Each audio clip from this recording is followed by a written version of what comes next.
TV in partnership with the Commons and the Brattleboro Reformer. I'm Randy Holhut from the Commons, and over the course of the next 2 hours, we'll be hearing from candidates running for the Brattleboro Selectboard. There are 6 candidates running for 2 one-year seats, and 2 candidates running for one three-year seat. Melanie Winters from the Reformer and I will be spending the next hour asking questions of the candidates, and we'll take a little break and then transition to asking questions to the 2 candidates running for the 3-year seat. Okay, the candidates will each have 90 seconds to respond to each question before we move on to the next candidate. And this is a chance for everybody to learn where the candidates stand on the important issues facing our community. We'll make sure that each candidate has a fair opportunity to answer each question. Now, let's meet the candidates for the 2 one-year seats. And first we have Isaac Evans-Franz. And we have Christina Cheonnet and Amanda Ellis-Thurber, Franz Reichman, Tim Wessel, and Richard Davis. Welcome. Thank you for coming.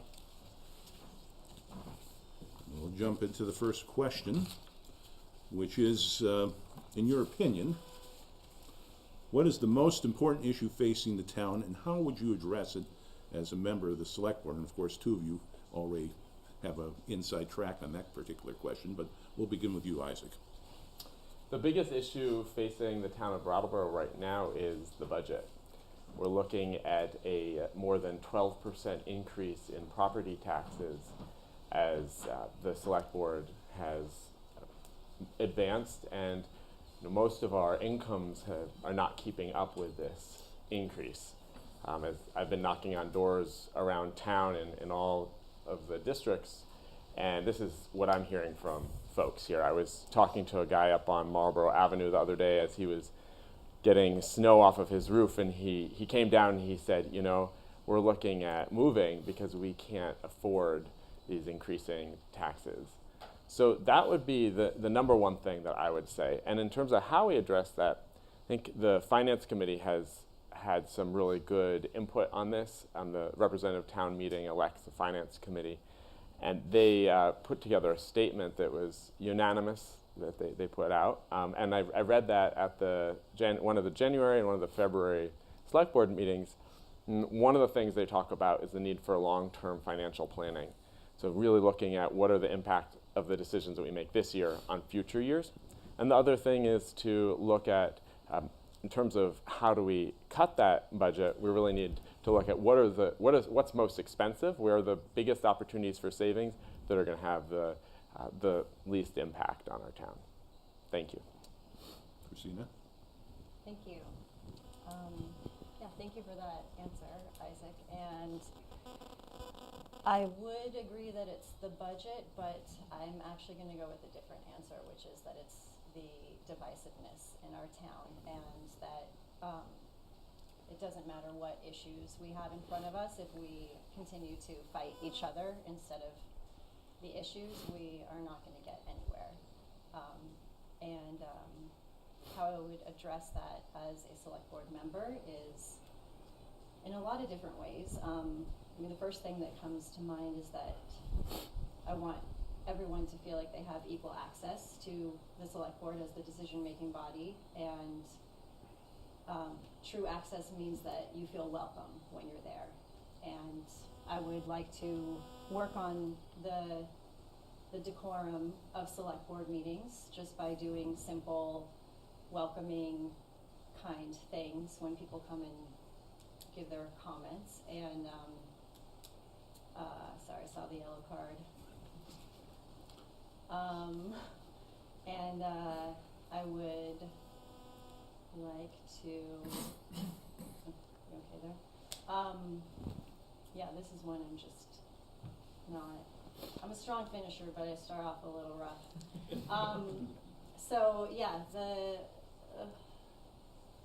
I think that we really need to realize that things aren't these 2 stark realities, and that most of Brattleboro feels like they're caught in the middle of these 2 extremes.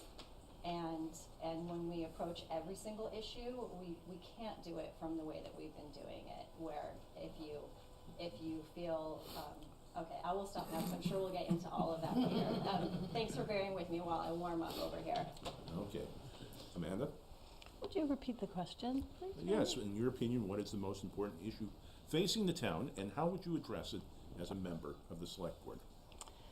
So I want to start what I have to say by actually swerving a little and honoring a very important person in our town who we lost a week ago. Gregory Lesh, who was the head of our Chamber of Commerce for over 20 years, close with many of the people here, and I just want to honor his work, his legacy, and how the efforts of the Chamber of Commerce, which is more than just the heartbeat of our business sector of our town, but really reaching out to people, new people coming to the area, people who've been living here for a long time, and the importance of that. So I want to honor that.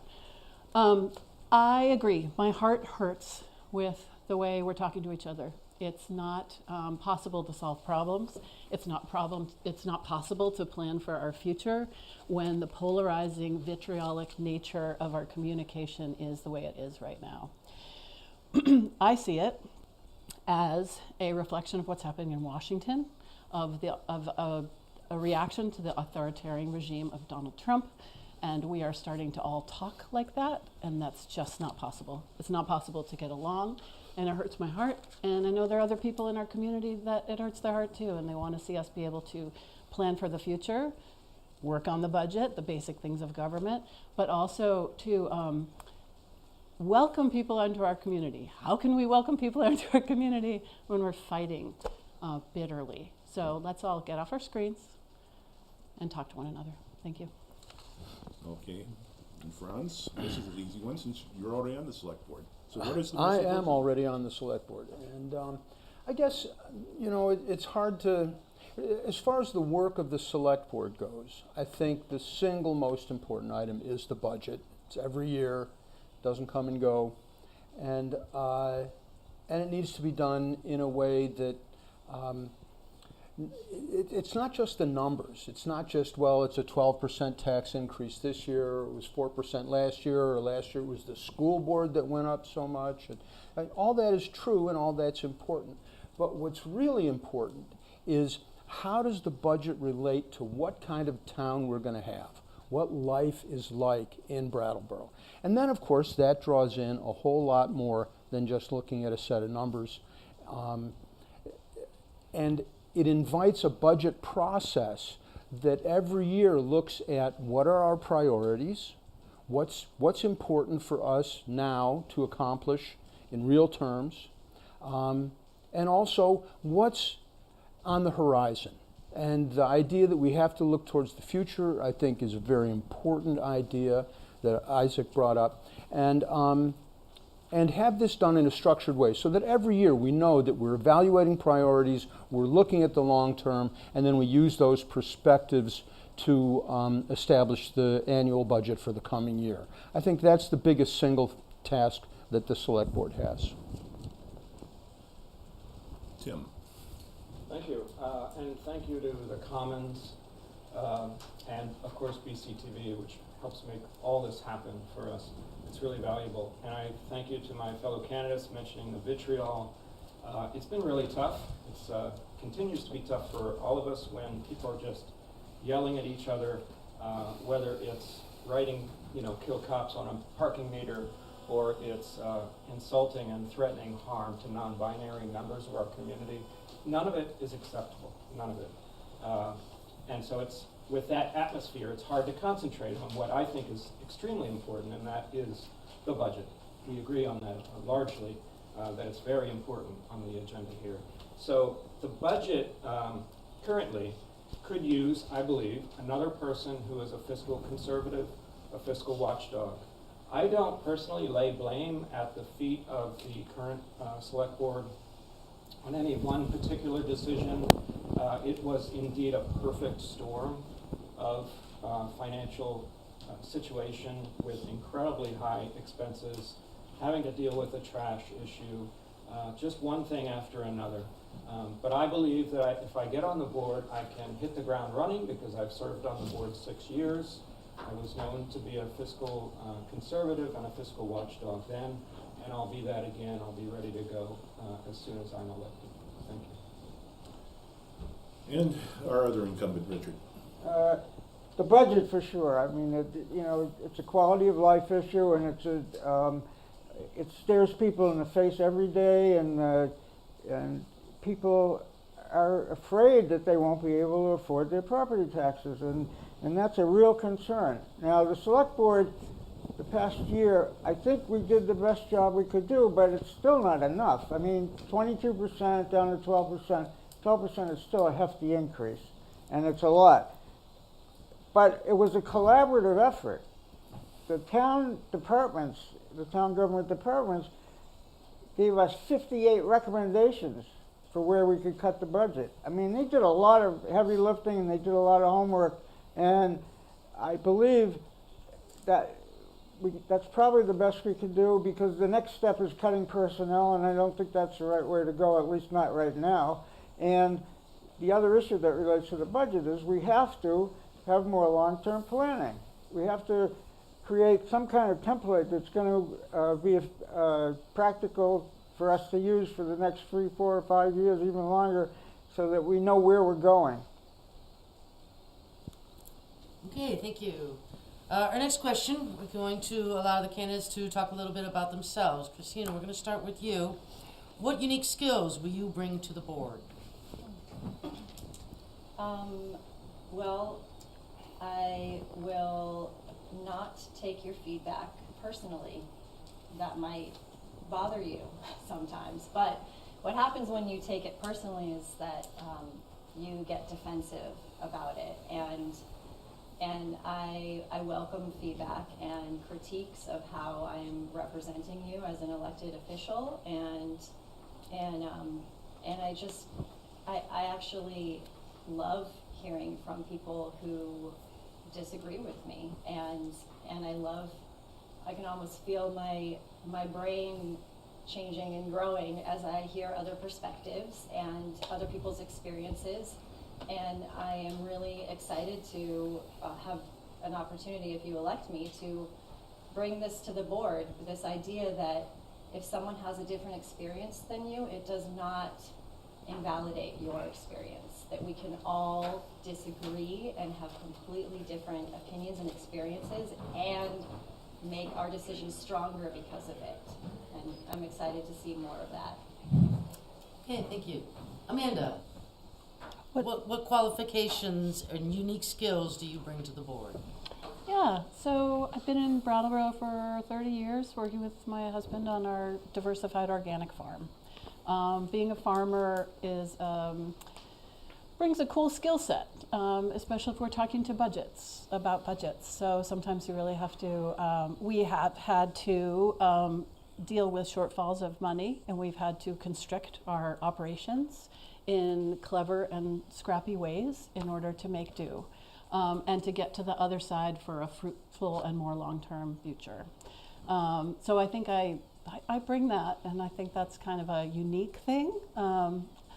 There aren't any other farmers sitting here, so if you want a farmer on your select board, vote for me. The other thing is, through our farm and my work on the farm, I have the ability to work with young families, work with kids getting their first job, high school students, college students, emerging adults who would love to come back to Brattleboro, would love to have their homes here.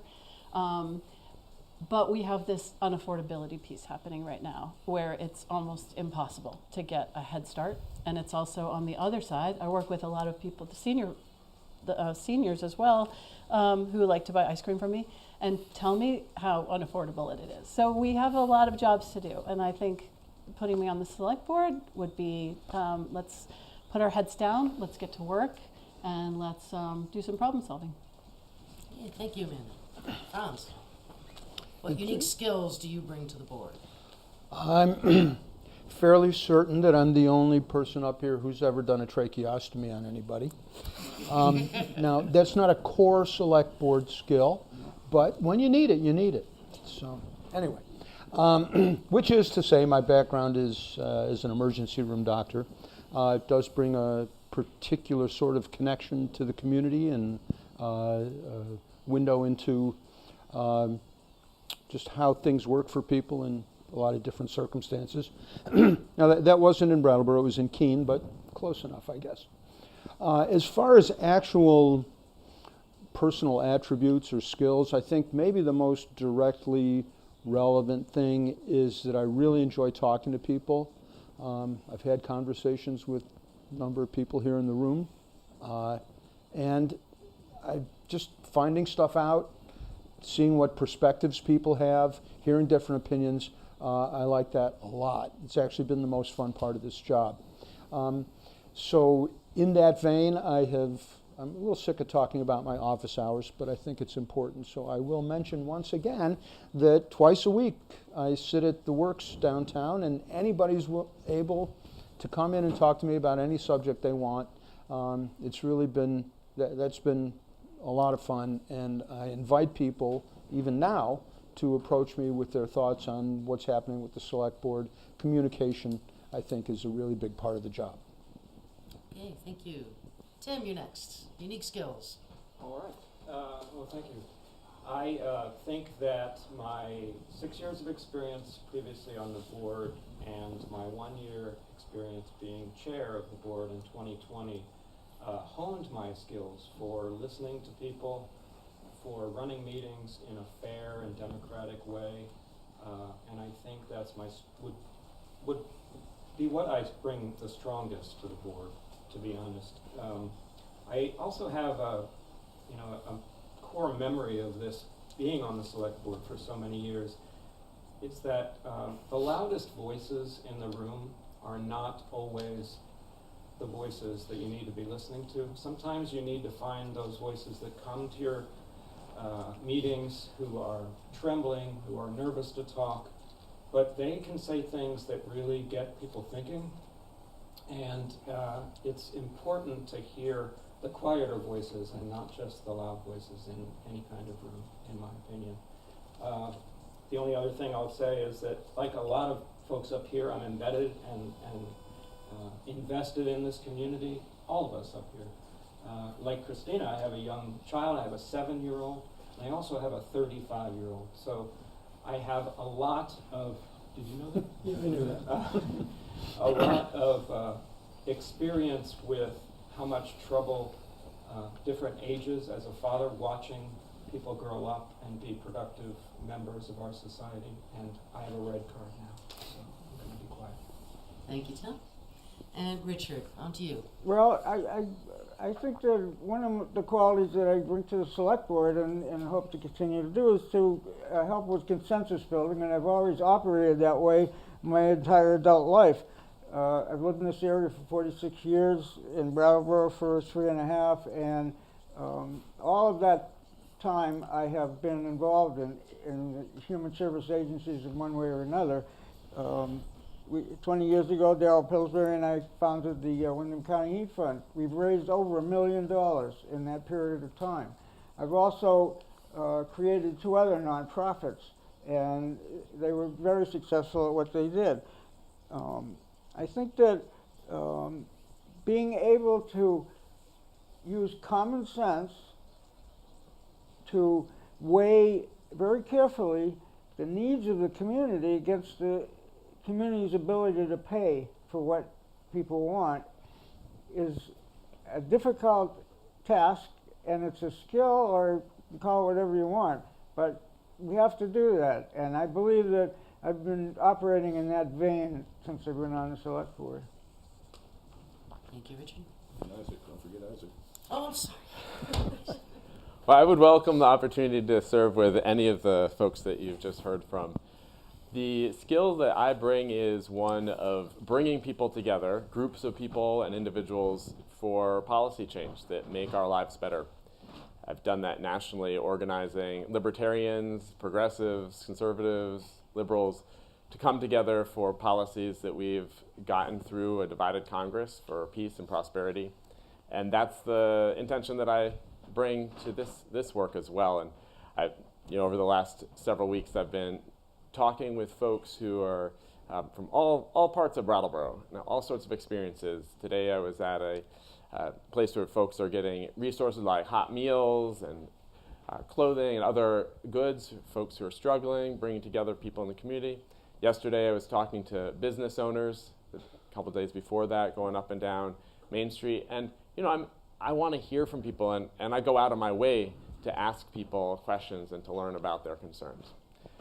I also, this isn't a skill, but it's just my deep commitment to the people of Brattleboro. I think I'm the only candidate up here who is born at Brattleboro Memorial Hospital, graduated at Brattleboro Union High School, and then decided to come back to this community a few years ago. Thank you. Okay, now that you're all warmed up, time for the tough ones.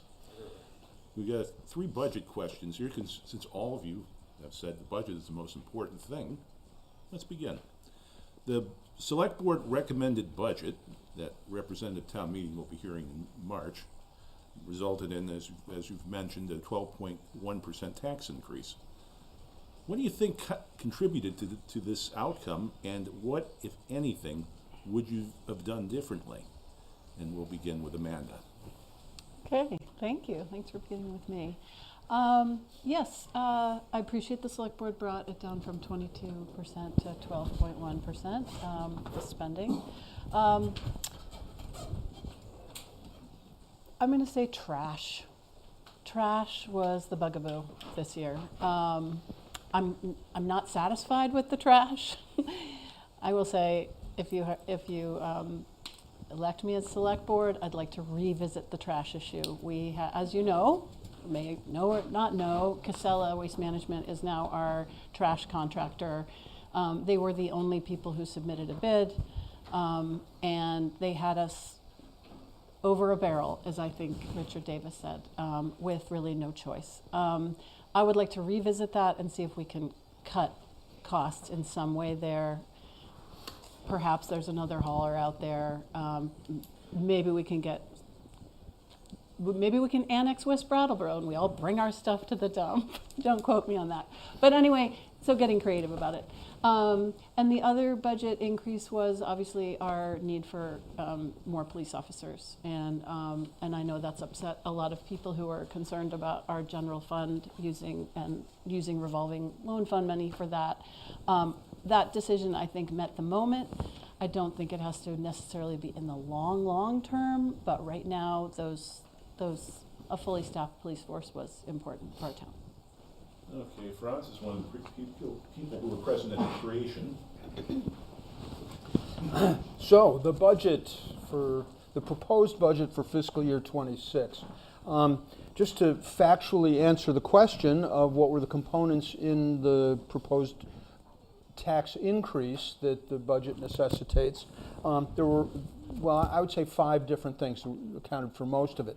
One is that our revenues actually went down from FY25 to FY26.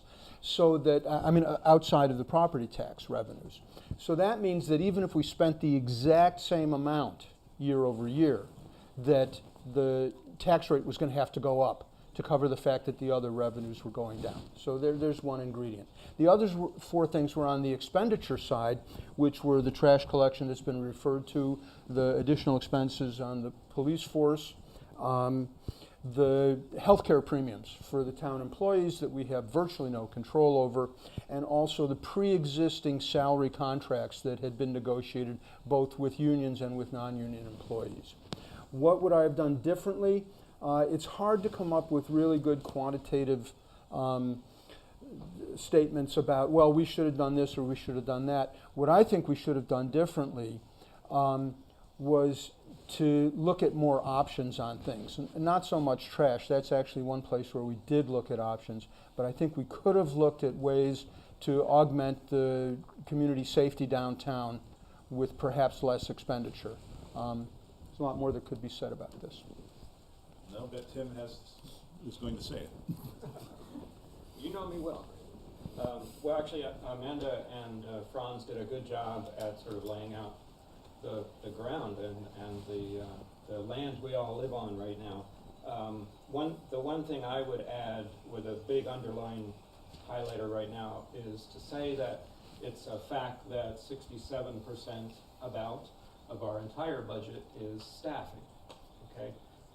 And I think it's honestly irresponsible to make any statements that suggest that we're not looking at staff cuts within the mix of looking to lower our budgets. I'm not going to say, oh, this staff has to go, this should be combined. But there are ways to go about this where you need to be looking at staffing because, as what was mentioned with healthcare and the cost of literally carrying all of these employees is tough, and it's a huge strain on our budget for the expenditures. I also think that there can be quite a bit more work done in the area of trying to raise the revenue bar. When I was on the board, I was one of the key people to push forward the 1% local option tax. You all remember, if you have some town memory, that it was not popular at the time, and it squeaked by in town meeting, in representative town meeting. But I think most will agree that having over $1 million revenue that is not coming from property taxes is a valuable thing for our town. Thanks. And Richard? Well, the trash system that we have agreed to put in place has caused an increase of 8% in the overall budget. But we were living in a fantasy world for the last few years because we didn't have any increases, and we didn't have, when they put it out to bid, we only had one company offer to try to do the trash for us. So we didn't have a lot of choice there other than try to set up our own trash company, and we're not New York City. I don't think it's a realistic thing to do. The other thing that bothers me about the budget is the amount of expenditure for personnel in the police department. I think we could have compromised a little more and still maintained the safety that a lot of people want to have and that we need. I think we could have done better without maybe 3 positions. And the thing that worries me even more is that because the staffing at the police department is going to be at a higher level, that's going to affect the budget for years to come, and it's going to be very difficult. And then the final thing is that a lot of the things that cause our budget to increase, we have no control over. How much does a truck cost? How much are repairs, parts for things? And who knows how bad that's going to get in the coming months and years. That could have a major impact on how towns all over the country operate.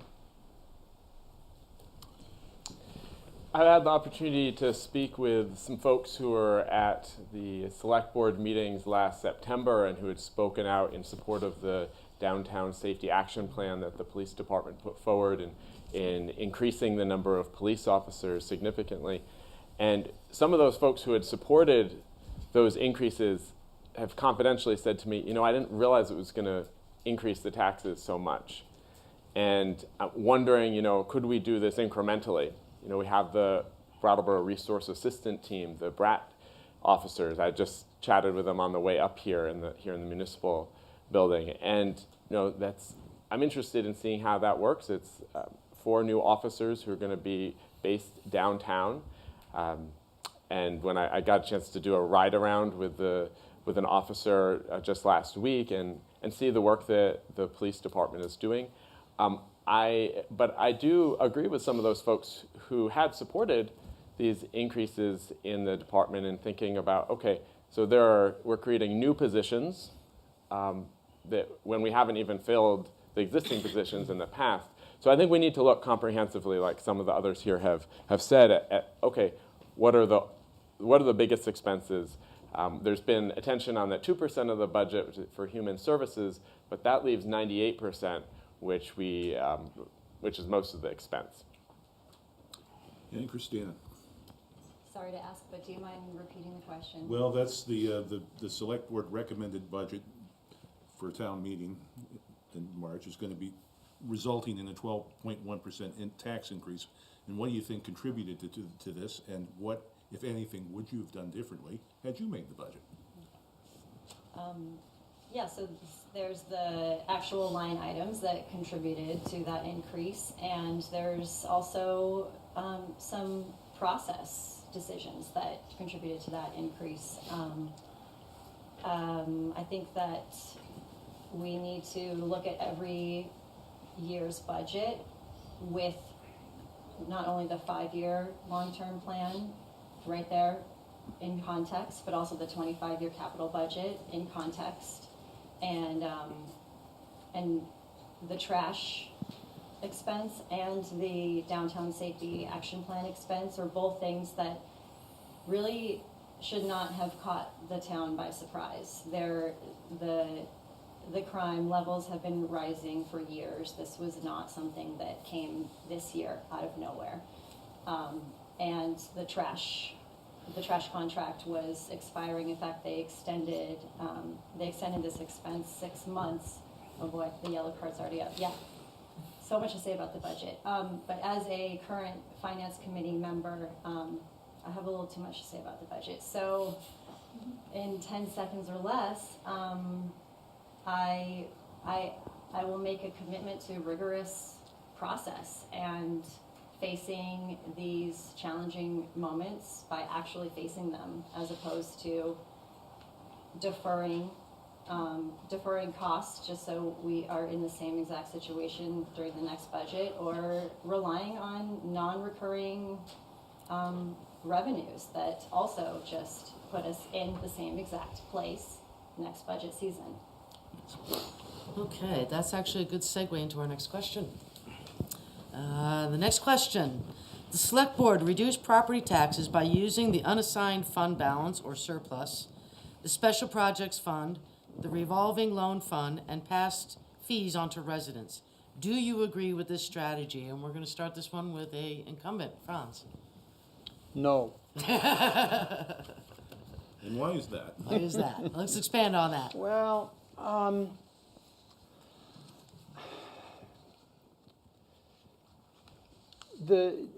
using non-recurring sources of funding for recurring expenses is a really bad idea. I don't want to say that it can never be done, but you can't rely on it, because it puts you in the exact same position the next year where you've still got the expenses and you don't have the money to pay for them. So I think you do have to kind of bite the bullet when you're facing hard times. The process which Richard described before, where we looked at 50 or 60 different ways to cut the budget, a lot of those to me were a little gimmicky. And I would have preferred a deeper look at questions of, I think the big question is, can we get along without this? And that's the question that we didn't ask, going through in a comprehensive fashion. Not whether we like it or whether it's good or people are doing a good job, but can we get along without this? And if you don't ask that question, you're not going to be able to make the substantial budget cuts that will carry you through into future years. Our lack of a future perspective, I think, is what really hurt us in that regard. Okay. Tim. Yeah, so I think I'd largely agree with your initial answer, which is no. I'm not too comfortable with using what's meant to be literally a rainy day fund for emergencies for using an expense that's going to be recurring. But that also depends on the board working together to really decide what is an appropriate use for such reserves. There's a balance there, because we don't really have the mandate to hold people's tax money for just any purpose whatsoever. So when I was on the board for 6 years, I did argue over and over again for that rainy day fund to not be too large, because I didn't feel like the town should be a bank that is holding the money of the taxpayers. It should be used if it's being taken at all. So the better method is to have that rainy day fund, have it be modest for what you need, that is actual emergencies that do happen during natural events and things like that, but also recognize that it's all of our money, it's taxpayers' money, and it's just not something to be assumed. It should not be taken from the taxpayers if it's not really needed. Richard? No. I think that it's not good accounting practice, and it's not good fiscal responsibility to take money out of a fund, a rainy day fund. Certainly, there are times when you need to do that. Emergencies come up. I mean, Irene, things like that, you have no control over, and I think that would be more of an appropriate thing. To me, it's sort of like digging a hole and throwing the dirt over your shoulder, and it's the same hole, and you keep digging it, and you're not making a lot of progress.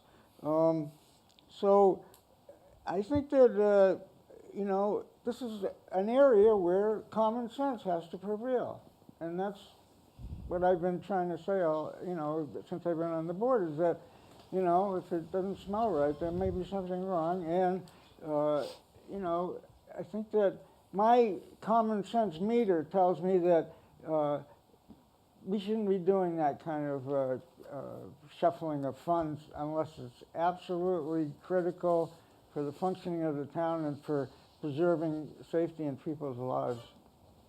Thank you, Richard. Isaac?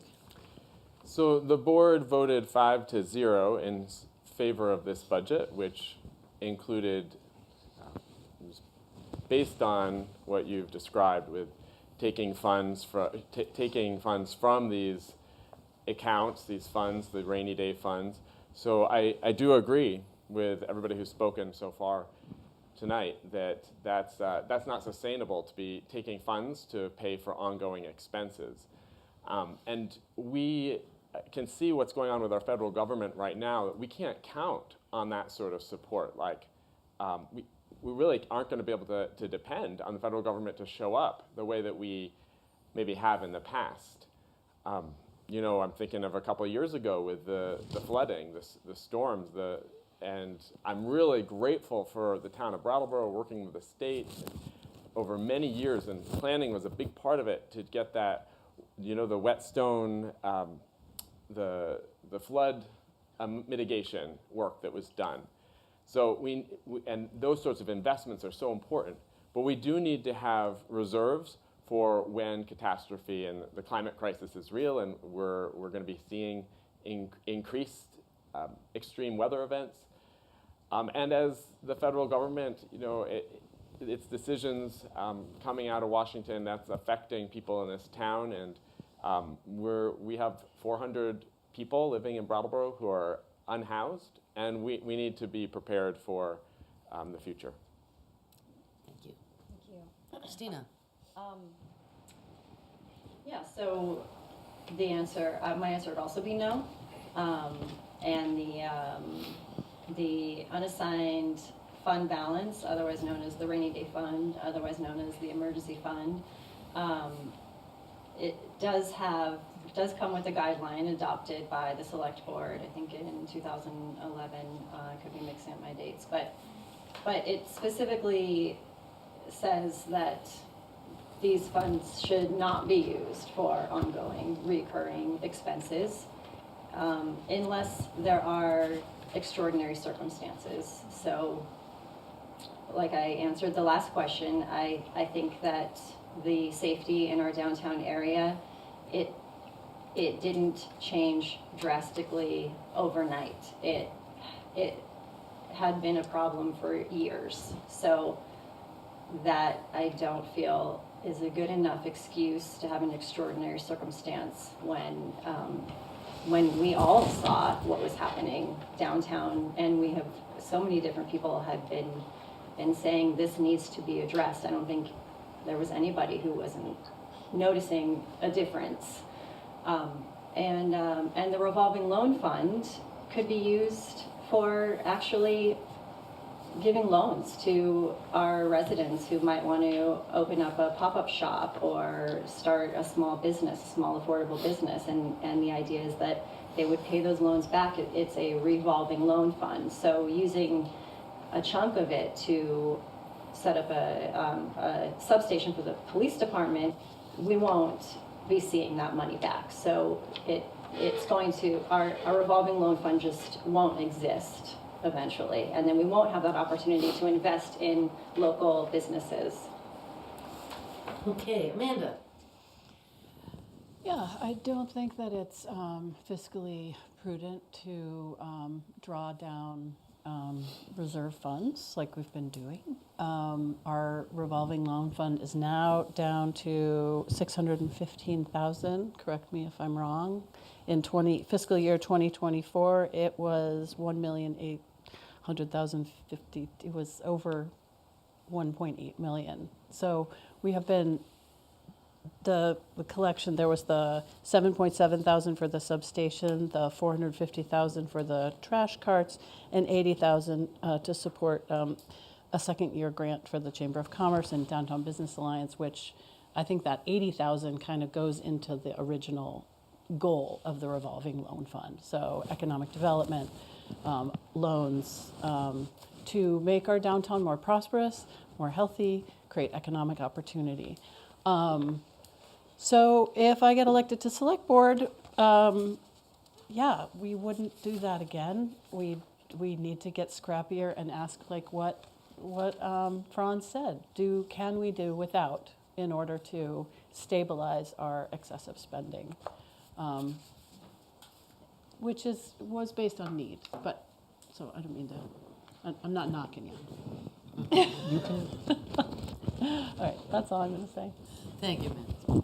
All right, now that we have established about rating the revolving funds, the next question would be, how would you raise additional revenue to lessen the tax burden on property taxpayers? And Tim, you can begin with that, since... Well, I mentioned the the town has enterprise funds, one of which is our parking fund. That has not been going well for raising revenue outside of property taxes, but it is one of the few ways that the state allows towns to generate revenue outside of property taxes. One simple thing that I would look at immediately if I was elected to the board is this idea of running the 1% local option tax. Most people think of that tax as something, and it's wonderful because it actually gets onto every Amazon purchase that you make from the town of Brattleboro is now taxed at 7%, so the town of Brattleboro gets 2/3 of that penny on every dollar. We could take all of that according to state rules if we decide that it's to our benefit to do that. So you have to build a department that would handle that paperwork. But since it's getting near the range of $400,000 a year, every year, that 1/3, it could be something to look at, because certainly you can staff a position for less than $400,000. So you'd be adding some revenue to the town. Another thing to look at is what's known as pilots. They're not really called pilots in municipal parlance, I think, in Vermont. But that's payment in lieu of taxes, and that's asking properties that do not currently pay taxes for whatever reason to make a share each year into the town fund. Richard? Well, ever since I've been on the board, I've been trying to rack my brain to figure out how we can increase revenue, and it's certainly a difficult issue because it doesn't happen very often, and it's difficult. I think our grand list really needs some kind of boost. It's very low. One area that I think we could significantly help the budget and increase revenue is this idea that's been thrown around that Brattleboro is a hub town. And people from Windham County come to Brattleboro and use all our services. And, you know, it's been brought up by other select board members. It wasn't my idea, but I like the idea is that we should ask the state to pass some kind of legislation to compensate a hub town like Brattleboro for being a hub town and for incurring all the costs that we do. And I think, you know, that recognition hasn't been there, and I think it needs to happen. I think it's very important. I think the other thing is, and this may not seem like a big revenue thing, but I think that if we boost the recreational opportunities in Brattleboro, if we increase trails, if we increase every kind of recreational activity, It'll draw people to town. They'll want to move here. They'll think Brattleboro, okay, we got a good arts town, but we also have a good recreation town. And recreation, I believe, is an economic development tool that hasn't been used very well. I'd like to see us leverage resources that we already have in this community to develop our local economy. We have the Small Business Assistance Program, where the town will lend $10,000 to $70,000 for a term of 5 to 10 years with a low interest rate to small or current or prospective businesses. That's an awesome opportunity that we could advertise better. There's the Root Social Justice Center, which is doing economic empowerment work and wealth building for BIPOC community members, Black, Indigenous, and other people of color. That's really important work that we can be uplifting.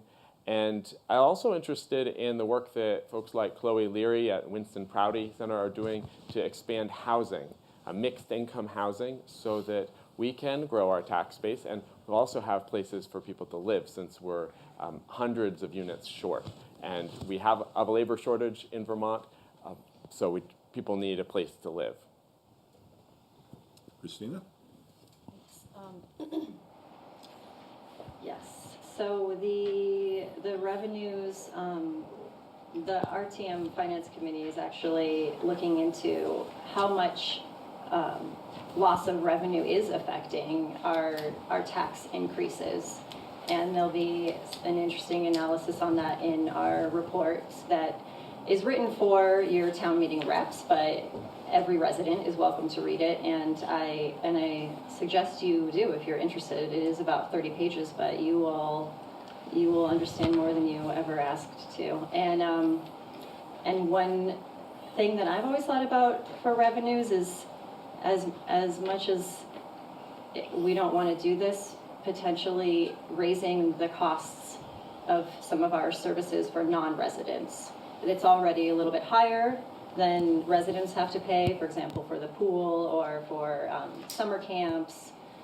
But considering residents are paying a great deal in property taxes or even as renters, I don't think it's unfair to ask non-residents to pay more than just $1 more to use the pool.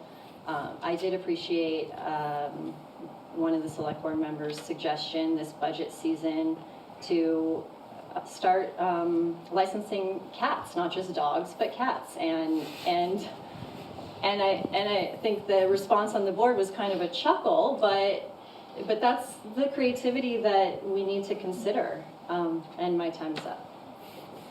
Amanda? Yeah. Raising revenue. I'm the last person to go. Everybody's got great ideas. No. Hey. Oh, sorry. C'est moi. Sorry. I'm a little joking angry I'm going here. Yes, growing the grand list. I love the idea of publicizing more the town programs we have for small business loans. Fostering Brattleboro, maybe changing some of our rules so that startups can be a great place to start up a business. We are not super business friendly. The 1% that we have in town is a deterrent, I gotta say, but we're doing it. It's great, brings in revenue. I think some of our licenses, like our business license, is very modest that you pay to, enroll in a business. However, you're also obligated to, if you have a business, there's personal property tax that goes in with every business. So if you have a depreciable asset that's more than $5,000, you have to pay tax on that, which is actually probably really complicated for the assessor's office. So I'm curious about some of our licensing fees. Can we make them more streamlined? Can they just bring money into the budget without really hassling our business owners? So I pivoted that. Your turn. Thank you. Well, I'm surprised nobody's brought up the obvious solution, which is to double the creamy tax here in town. I thought it was pickleball tax. Now, you see, this is what we need. We need brainstorming. We need new thinking. I'm not very optimistic on this subject at all. What can town government do to increase revenues. I mean, I don't know whether the more apt analogy is taking in each other's laundry or rearranging the deck chairs on the Titanic. But there's really, what we would need to raise significant new revenue is actions by other people outside of town government. If it's revenue sharing, we need action by our state legislators to make that happen. If it's new businesses, we need entrepreneurs. We need people with investment capital to come here. If it's just fairness, economic fairness, then we need some billionaires to tax and have them pay their fair share. So there's a lot of things that could be done, but I don't know how town government can do it. Now, probably there are ways we could do things better, whether it's through permitting or zoning. We've actually done most of the zoning thing that's needed. So I'm not saying there's nothing that can be done, but it's all kind of indirect, second-level actions that we would take. Hopefully some new businesses coming to town are really what would make a difference. Okay, next question is related to the community conduct ordinance. There is a question on the March 4th ballot asking voters if they'd like the Select Board to adopt an acceptable community conduct ordinance. A similar ordinance was rescinded at a special town meeting in December. Do you think the ordinance should be revisited? And if so, what do you think an ordinance will accomplish? And we're going to start with you, Richard. Well, I don't think it should be rescinded. I originally wasn't in favor of it, and I'm still not completely in favor of it. And the way I look at the ordinance is that it's a tool that we could use later on down the road if we needed such a tool. But I don't think we've reached the point where that kind of tool is necessary. I think we've done quite a bit in terms of the safety program in Brattleboro and downtown especially. And if public comment and sort of a feel for the community has any weight, it sounds like people really feel safer in Brattleboro.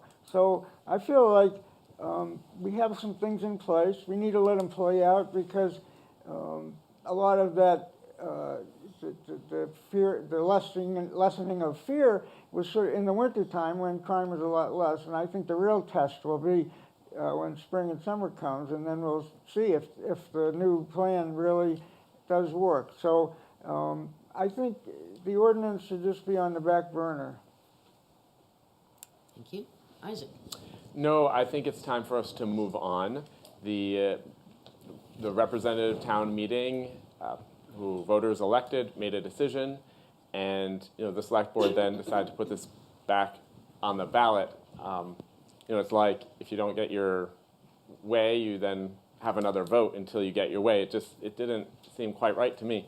But there is a problem with safety in this town, and in knocking on doors, I heard so many people talk about the drug trafficking that's happening in their neighborhoods.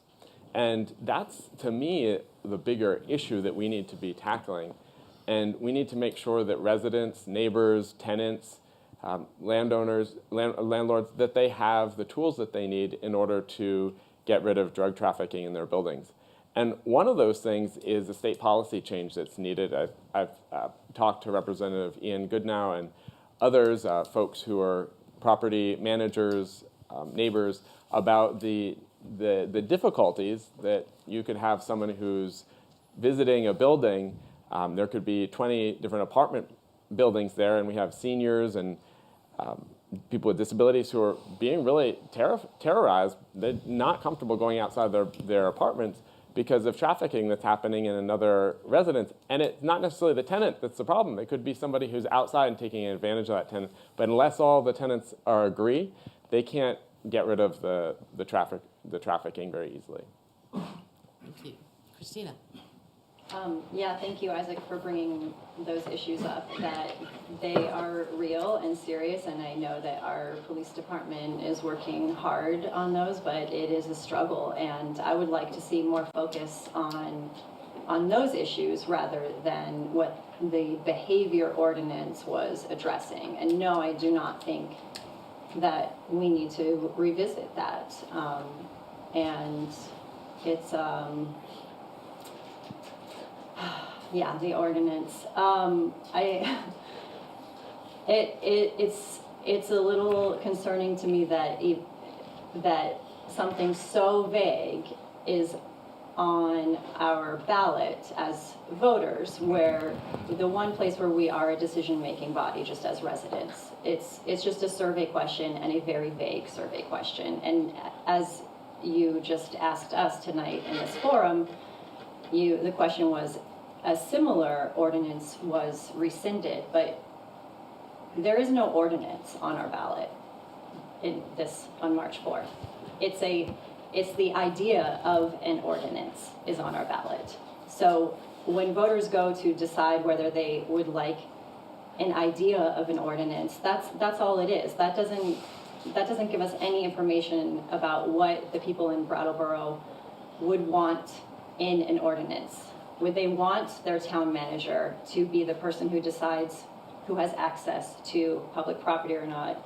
And that was a major part of the ordinance that was very creative. And this is an area where I don't think we need creativity. We do not need to recreate the criminal justice system.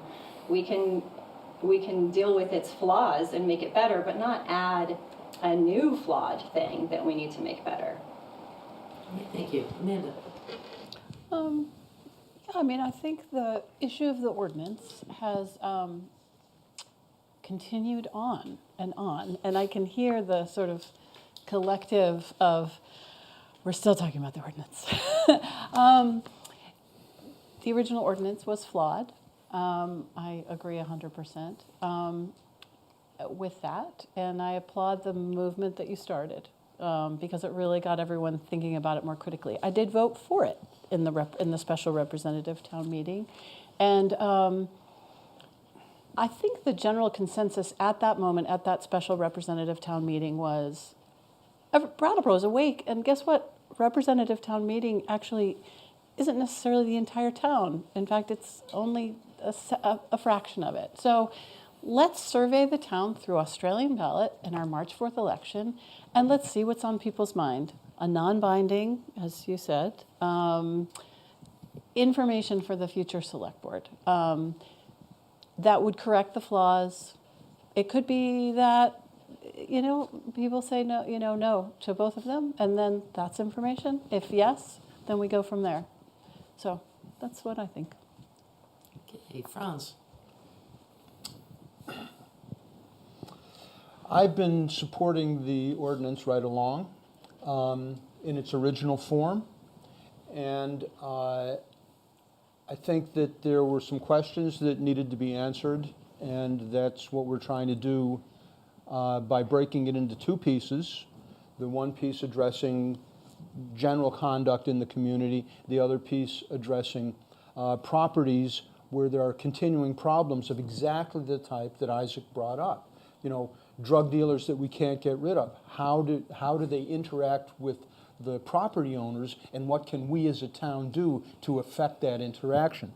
So I think there's a lot that's good in both halves of the ordinance, although there may be some reworking that's appropriate as well. I think it's entirely appropriate for these things to be on the ballot. I don't think you can stop your democratic process at a certain point when you get the result that you want, which is the ordinance was rescinded, and then say, oh, it's anti-democratic to take it any further. If it's anti-democratic to do that, then it would be anti-democratic to take it to town meeting after the select board has duly passed it. I'm in favor of more democracy, not less, so let's see what the people of the town think about the two separate parts of the ordinance and how we might go about really making a difference for the downtown. What that difference would be, I don't have time to explain right now, but I think it would be a positive difference for all of us. Thank you. And Tim? Thanks. Well, I supported the ordinance. I thought it was some creative thinking by the select board and addressed a lot of problems. We don't know if it would have worked quite the way they envisioned. Part of the problem with that is that it's been pretty much canceled, so there's no opportunity to learn from it. Ordinances are easier to change after the fact than scrap and remake from scratch. However, you know, when you serve on the select board, you learn very quickly that you have fights, and sometimes you lose those fights, and then you move forward. You learn from those experiences, and the select board will listen to that experience with what happened to their ordinance at RTM, and hopefully you get a team partnership. You know, Isaac likes to talk about bringing people together, so that would be my attitude too. It always has been my attitude that you take the loss and you're still on the team. You still move forward and you try to solve the problem. The big problem for me is that we have a state that does not support our town with criminal behavior. So this was a creative solution. We have a catch and release. That phrase is not a negative phrase. It's literally what happens out there. Too often, criminal behavior is not punished. And sometimes there are bad things that occur and people need to be punished. It's just the plain language that we should be speaking. That's what they were trying to address. So it should come back in a better form, perhaps, that with more partners with input. Thank you. And we'll wrap up the questioning with something that's pretty close to a closing statement, except it's not quite. And you'll also be allowed to give you the contact information for the viewers to, if they want to reach you and have any more questions. But the question is from a reader: what distinguishes you from the other candidates, or why should I vote for you? And we'll begin with Isaac. Why should I vote for you? We need a mix of perspectives on our select board. And I would encourage folks to think about voting for some candidates that would bring a bit of younger energy, fresh perspective onto the board. I bring the perspective of somebody who was born and raised here and decided to come back because I love this community. I love the sense of community that we have here, the neighborliness. I was looking at this data from the Secretary of State. There's virtually no other state that has the degree of engagement from neighbors talking to neighbors about political challenges, coming together to help each other out. And that's a spirit that I'm going to bring forward when you elect me to the Brattleboro Select Board.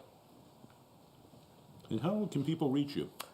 You can find my website is isaacforvermont.com. That's ISAAC.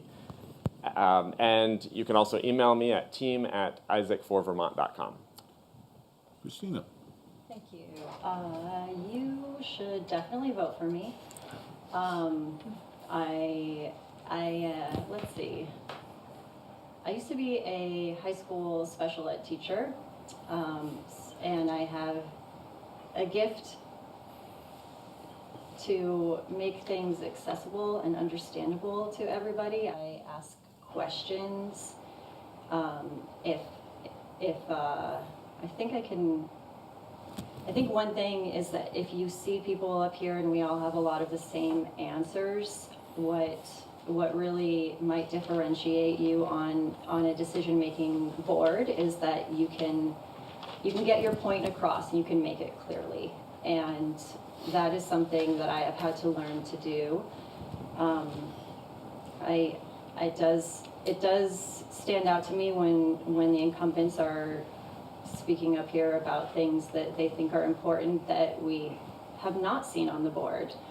And then that makes me wonder, well, what piece was missing? And I think that is part of it, is the ability to work together and to make sure that we're not dividing our town down the middle. So much of that is just simply not true. If you are opposed to the ordinance, it does not mean you are opposed to the police department. You can fully support the police department and support the ordinance. If you are opposed to the budget, it also doesn't mean that you are opposed to town staff. And that is something that I think I can bring to the select board to really bring two sides together. And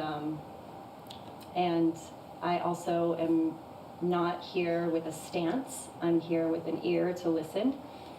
When you elect people on the select board that already have their minds made up about the issues, that's what can make residents feel unheard. And I'm here to tell you that I hear you. I also see a red card, so I'm going to stop. Thanks. Well, just tell people how they can reach you. www.votechristina.com, and there is no H in Christina. Amanda. I'm going to start with the end of the question. You can reach me by emailing me at amandaforvermont@gmail.com. You can also follow my Instagram at amandaforvermont. In the summertime, you can find me on my farm at the Creamy Stand, and you can catch me doing the work there. Why should you vote for me? I'm an open-minded leader. I believe that work is good for people, and I'm a worker. I'm a worker with my hands. I'm a worker in the community, and you can trust me to do the work on the select board and stay in communication with you. You can trust me. I am completely authentic, and I've got a great sense of humor. And I love Brattleboro, and I have hope for Brattleboro, and I believe in Brattleboro's future. And I want my, say, emerging adult kids, their friends, their connections they've made out in the country, in the world, to come back to Brattleboro, to enrich Brattleboro, and to bring as much love to Brattleboro as Brattleboro's given to them. And we know that we can see you at the works, but where else can people get a hold of you? Well, I am going to be more specific about my presence at the works. It's Wednesdays from 4:30 to 6:30, Friday mornings from 8 to 10. All I got to do is stop by, and I'm sitting there, and come and talk to me. So that's one way to reach me. You can also reach me through the town website. I think for us incumbents, it's easier because all you got to do is go to brattleboro.gov and go to the select board page, and there's all kinds of ways to get in touch with me. You could also go to Franz's Select Board page on Facebook and read all the nasty comments that fly around. So, why should people vote for me? I think I'm pretty authentic. I know that I'm gluten-free and I'm 100% organic except for my fillings. So I don't know if that matches your criteria or not, Amanda. But I've got a lot of relevant experience, 2 years on the board, 5 years on the finance committee, active in local politics for a long, long time. But the big thing is really communication skills, the ability to get ideas across, absorb ideas, and the willingness to take the time to listen to people and evaluate and think about what they have to say. And use that to make a difference. So those are the attributes that I bring to this situation. Oh, also, I'm not the oldest candidate up here. Jim? Well, thanks, Randy. I hope people will appreciate the 6 years of experience being on the Brattleboro Select Board already, my leadership chops that I have as being chair, during 2020, but more importantly, I've been using this phrase radical centrism, and it's important to me because it represents following the middle way. I think the middle way in politics in town municipal government is the way you make progress. It's the way you should sit if you want to have a mandate from the people. The people, as the vitriol that was mentioned earlier in this program, can be avoided if we keep our ears open and our eyes open to alternatives. You'll hear from me if I'm elected the phrase, I don't know, but I'll try to find out about that. You'll also hear, I was wrong, because sometimes I'm wrong. So that's just the way it is. I feel like I really want people to trust that I'm going to do my best, and once I'm on the board, I'll have much more answers because I've been away 2 years, so I really feel like I shouldn't be criticizing individual actions. But I think if people look at my past record, they can feel pretty confident that I'm going to act on their behalf. And how can people reach you? Thanks. So my email, which is becoming more and more for me a safe space, given the vitriol and in the in the social media world is brattleborotim@gmail.com. You have to be able to spell Brattleboro, but otherwise that's pretty easy. Email is probably best at this point. Thanks. And Richard. Well, I'll repeat what I've said all night. I believe I have a good degree of common sense that I have been able to operationalize my whole life. And that includes learning how to balance things. Because I think being in government, and even on this level, it is about balance, and it's about common sense balance. So, and you know, what you see is what you get. This is who I am, you know, and I put it all out there. And all my life, you know, I spent 25 years in Montpelier as a healthcare lobbyist for single payer. And I prided myself on stirring the pot and making things uncomfortable for people. And I think, not in a negative, not in a bad way, but in a political way where you get the best out of everybody. And you do that in a collegial way. But it can be difficult sometimes. And as Tim said, you have to know when to say that you're wrong. And that's very important. So that's it. What you see, this is me. So, okay, vote. And rbdav@comcast.net and through the Brattleboro Town Government website. And also, I'll be happy to talk to anybody on, you know, on the phone, 802-579-9267. Thank you for sitting in with us tonight, and we're going to now take a 5-minute intermission to switch over to the 3-year candidates. So stick around, and we'll be back in 5.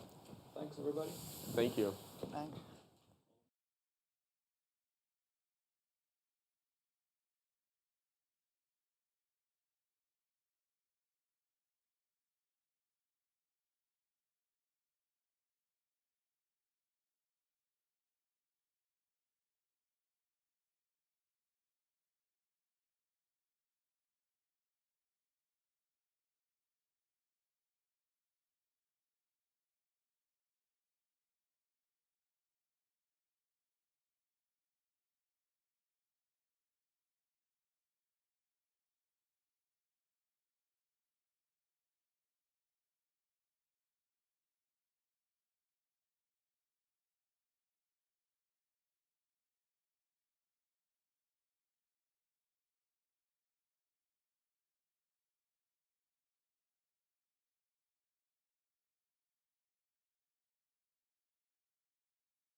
media partners, the Commons, the Brattleboro Reformer, and BCTV.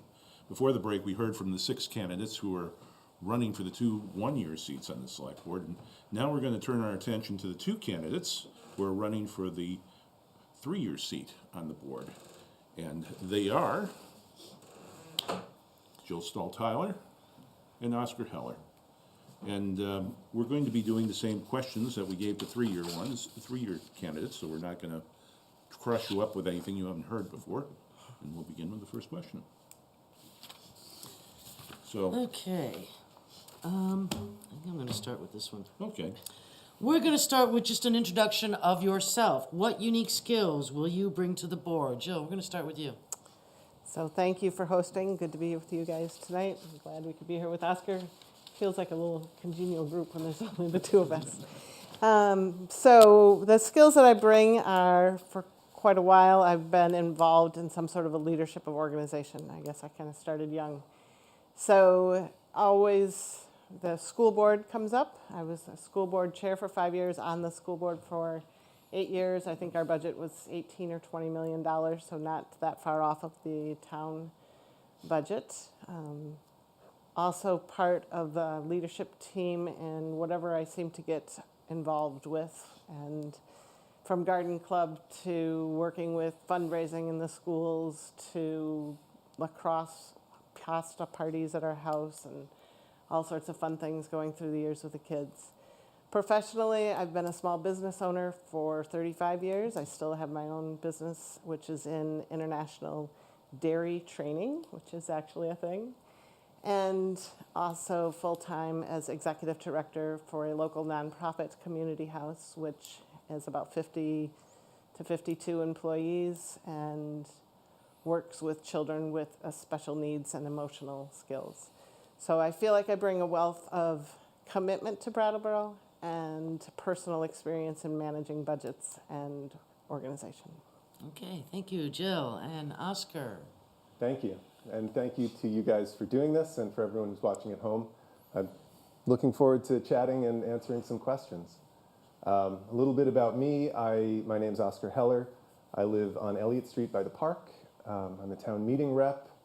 Something that I think is important about my background is that I've been serving on the town finance committee for the last 6 years, including this year as chair. And that's a committee that I joined actually on the recommendation of Franz, who you just heard from.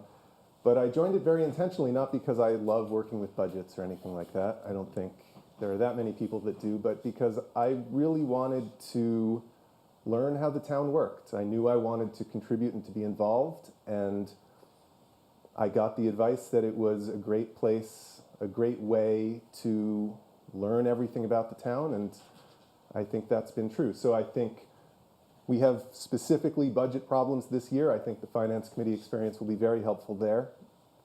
But in general, I think I've put in a lot of work to try to understand how the town works and figure out how I can best contribute and help all of us. Thank you. Okay, thank you. So now you can get philosophical here about the next question, which is, what is the most important issue facing the town and how you would address it as a member of the Select Board? And you can begin, Oscar. Great, thank you. Well, it will come as no surprise now that I think the most important issue today is the budget. I think it is not an exaggeration to say that we faced a budget crisis this past winter. And in my opinion, based on the way some decisions were made by the board, I regretfully think that we are going to be looking at a very similar problem next fall, this fall in 2025, when we start building next year's budget. So I think that whoever is elected, the number one job they will have to work on, the number one problem they will have to solve in this year will be the budget, one way or another, whatever the approach is. But I'm hoping that that will be something that we work on for a year. We put some better processes in place. We come up with a plan for how to move forward, figure out what level we want the budget to be at and how to get there. And then that's a job that we sort of finish. We put things into good shape and then we move on, because there are so many more things to think about in Brattleboro than just the budget. This is a problem facing us that we need to work on, but beyond that, there are all the other realms of what town government can do, which I'm sure we'll be talking about in more questions as we go. But yeah, for this year, for 2025, it's the budget for me. Thank you. Jill? So I'm going to twist that just a little bit. I believe, yes, the budget's important. I really appreciate the work that the Finance Committee has done and all of their very long and detailed report with a lot of recommendations that are really specific. From that, though, I'd like to say that our real problem is vision. And I think there's two roles that the school board does also, the select board does. That is to bring town finances into shape so that we can deliver what we need to for a town and the services that we value, but then also figure out how we get there and lead. And right now I feel like we're having a lot of discussions, rightly so. I'm not sure if I would use the term crisis. We're able to pay our budgets, or with the budget we have, we're able to pay what we need. We have some great ideas going forward, and I think we've had the crisis that I might have said is a safety crisis, because if we have a downtown where nobody wants to come, we're not going to have a town anymore. So to me, that was a larger crisis. The select board has made some decisions. They've pulled some money, and they're making a decision on how to move that forward. And now we got to figure out where we're going to go next and how we're going to deal with these issues. So to me, it's a vision question to deal with the budget and to deal with what our town is going to be. Okay, thank you. We're going to continue with the budget theme. We're going to get into a little bit of the nitty-gritty here. The Select Board recommended a budget that Representative Town Meeting will be discussing in March results in a 12.1% tax increase. What do you think contributed to this outcome, and what, if anything, would you do differently? Joe, start with you. So the specifics of that, if anybody just watched, I mean, they've covered it. The incumbents that are sitting here were covering that really well. It's not, there's no real great surprises. The trash was, yes, foreseeable, but not completely foreseable. It's something that we're going to have to deal with. I think there's some creative thoughts out there that I've heard in the community that we can look at.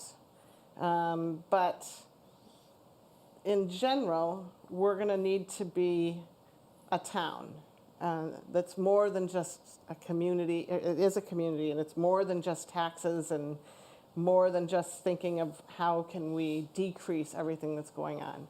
We need to put our priorities out there and then just keep going forward. I would look specifically at ways of decreasing costs and prioritizing services, find the efficiencies that are surely there and some redundancies, particularly as there's attrition. Look at every single staff position. Plan, just like the Finance Committee is recommending. I think we need to look further forward. Review our reserves. There's right now a recommendation of 10%. Do we really need 10%? Do we need less? Have that discussion in a really public way.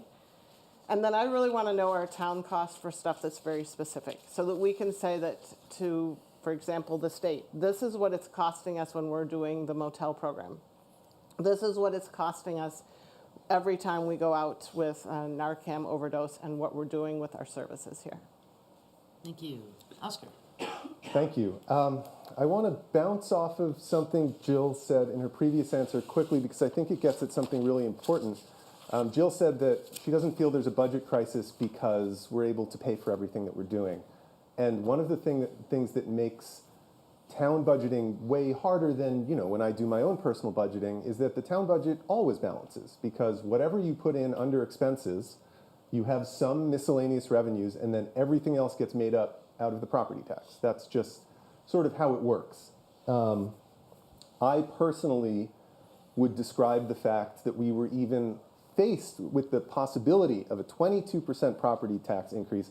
I would describe that as a budget crisis. I think the fact that we were able to get it down to 12 in some creative ways that I'm not personally wild about, and the fact that those cuts and deferrals may come back to us in 6 months in the next budget, I think we have a real problem on our hands. So that's that part of it. The thing I want to talk about specifically with budgeting in my last yellow 30 seconds is the problem with planning. For me, I think you can make an argument about should the budget be here, should it be there. There isn't really a magic number. Should it be 25 million? Should it be 23? You can't just go in an economics textbook and get that answer. But if you ever have a situation where a select board opens up their book on budget day, sees a 22% increase, and then is visibly startled by it and surprised and dismayed, you have had a failure of long-term strategic planning, and things need to change. Thank you. Well, speaking of planning, the select board, with the budget that's going to be considered in March, you reduce property taxes by using the rainy day funds, such as the unassigned fund balance, the special project fund, and the resolving loan fund, and pass increased fees on to residents and non-residents. And again, as this one-year candidates thrashed about, what do you agree with? Do you agree with the strategy that was taken, and what would you do differently?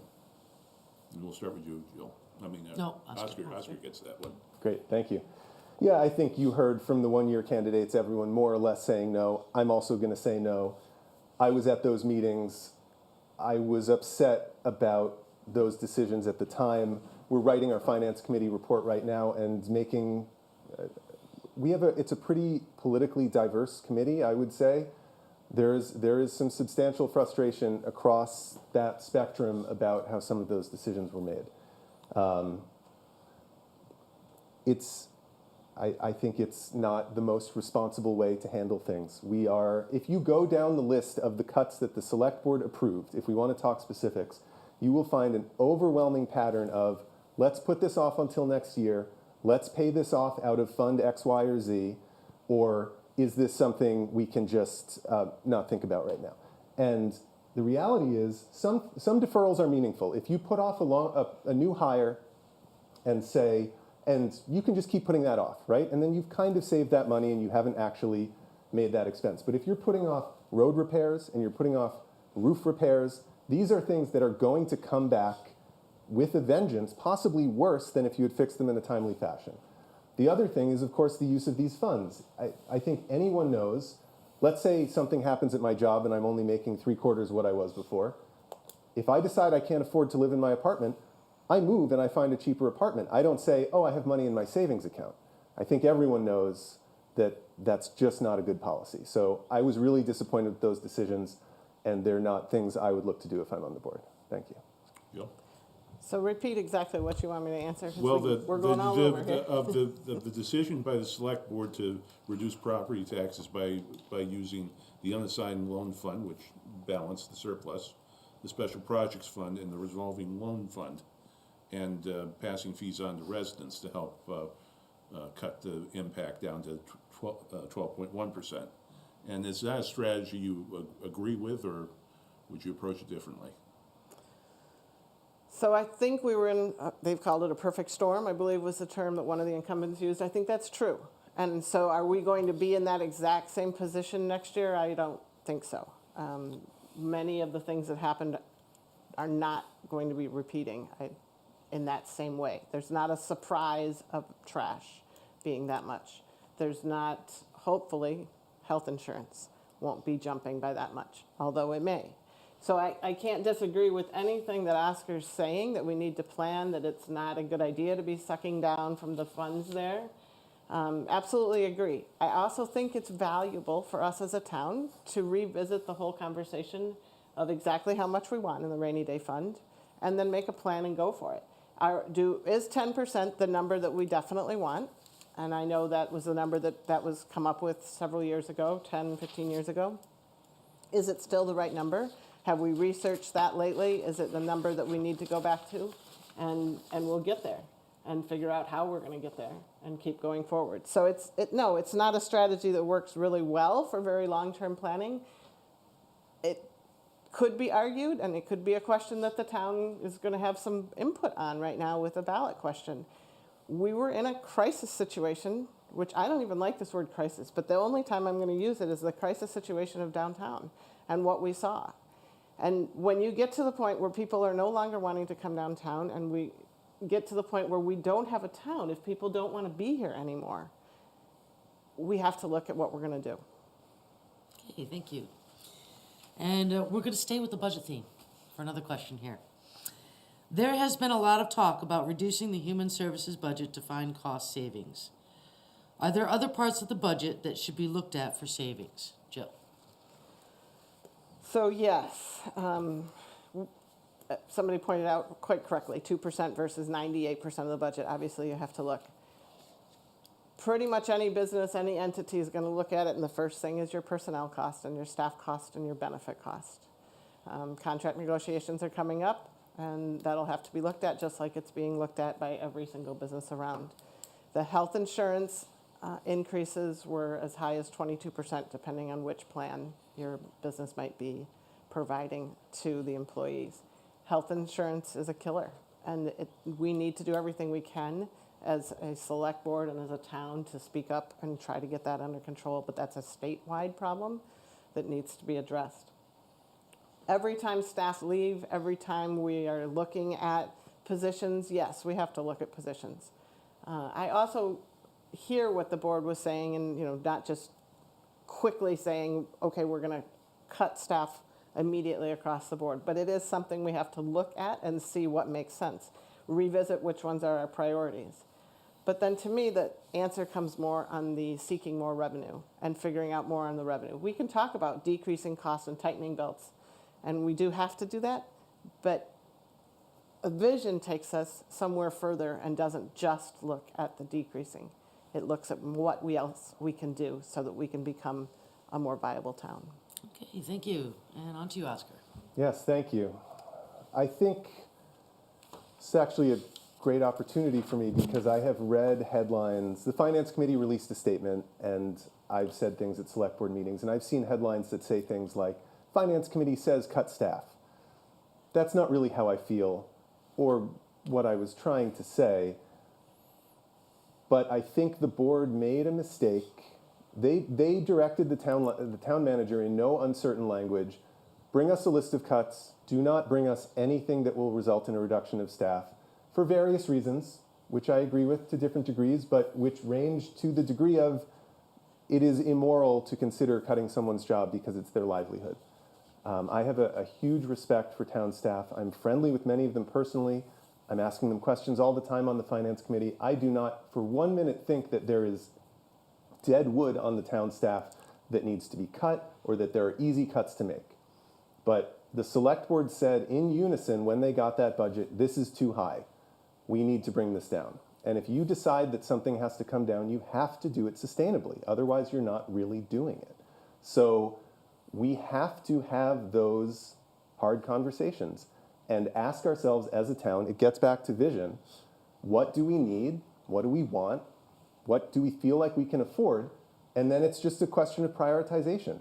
There are no easy cuts, but that conversation has to happen if we're going to have a mature, thoughtful conversation about affordability in our town. Thank you.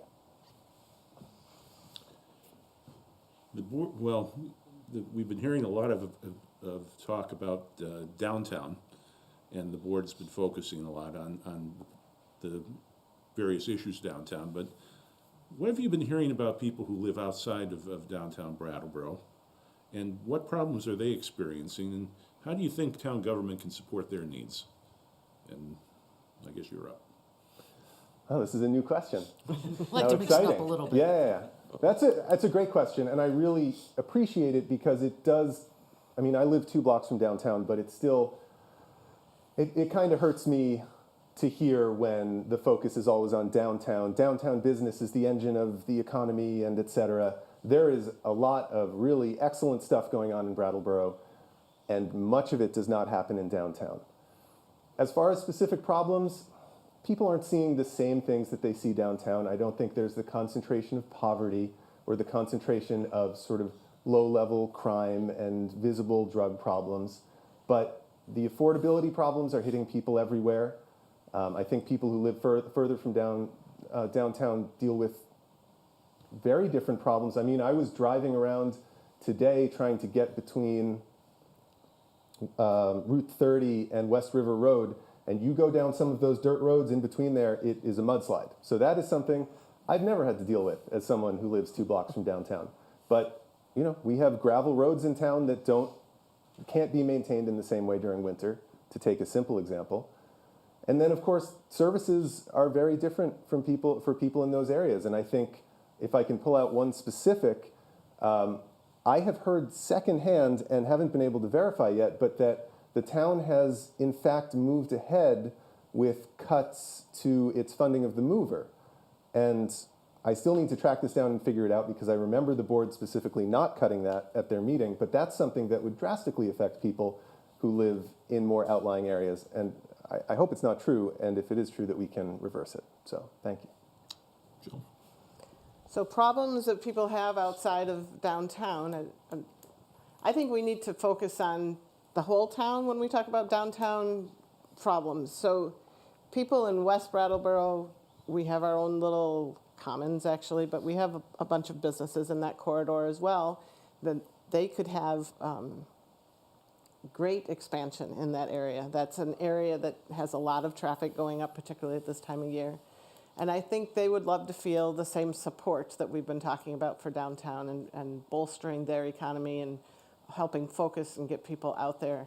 I'm hopeful we can do this relentless focus on no empty storefronts, not just in the downtown, but in Putney Road and on Route 9 going out, and every part of Brattleboro. All of us that live in this community are still going to come back to the downtown and feel like that's the source of pride. I know that people, for example, on Ames Hill that have our neighbors right up the road, have had problems getting people to come to their farm stand and their overnights that they host on their farm, because, and when they went downtown, because they had people feel like they were unsafe and not welcomed in the town. So the economy for those of us on the outlying part also gets directly affected by what goes on downtown. Okay. And the last one you get. Yes, we're going to wrap this up. You are going to get a chance now to make another pitch for yourself. What distinguishes you from the other candidate? Why should they vote for you? And let people know how they can contact you. Jill. So how to contact me is, my website is probably the easiest, and it's just www.jillstahltyler.com. And I guess the reasons that I think you should vote for me are really threefold. I have three main reasons that I'm running, and one is the select board's administration role that they have. And I feel like I have that experience in forming a budget and working in organizations and knowing where to go and what to look at and having a vision to lead forward. And that second piece to me is the vision. And we need to look and look more than just decreasing, and have pride again in our town. We could be seeking out revenue. We could be working with the state to control soaring education and healthcare costs. We have the ability to focus relentlessly on those storefronts that I talked about, small town grants, and investing in infrastructure and looking forward at what would make our town be a beacon, working with other towns around us so that we could be calling them, saying, yeah, we've got something going on, you've got something going on, how can we promote that together? And really being creative about how we promote what we have that's just so beautiful here in our natural setting and the environment that we have. And then my third reason for running has become a lot clearer to me as gone through this campaign process in the last 6-8 weeks.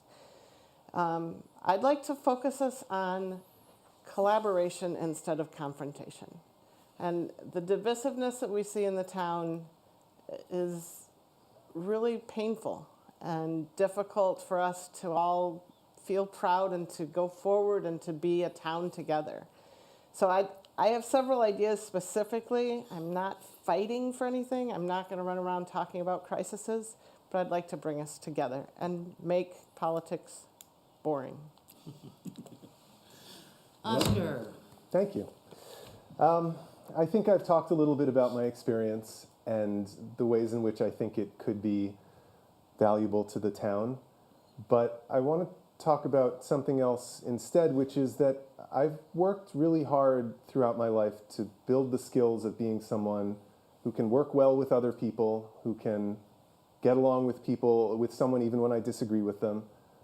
I've, through my businesses and through my involvement in town politics, I've worked with a lot of people in this community, and I would urge you to seek them out. I don't think you'll have to go too far to find somebody who's worked with me on something.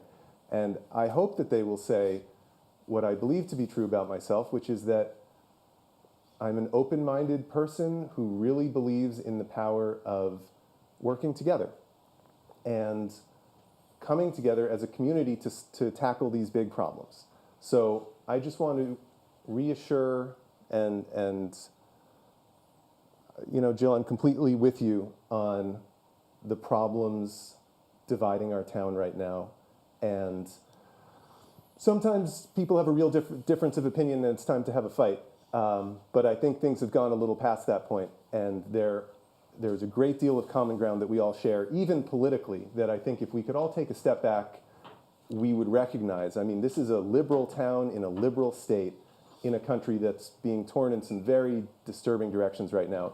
It is a real shame for us to be fighting this hard with each other. So that's something I'm going to work very hard to not have happen if I'm on the board. And then for contact info, probably the easiest way is just my website, oscarheller.com. There's a contact form on there. I'm also on Facebook. You can look me up by name. And really, I encourage anyone listening, please get in touch, send me an email. I will totally get coffee with you or get a beer with you. Let me know what you think. That's my favorite part of doing this, really. Thank you. And with that, we wrap up tonight's program, and thank you Sincere thank you. Yeah, there we go. to all the candidates who took the time to be with us tonight.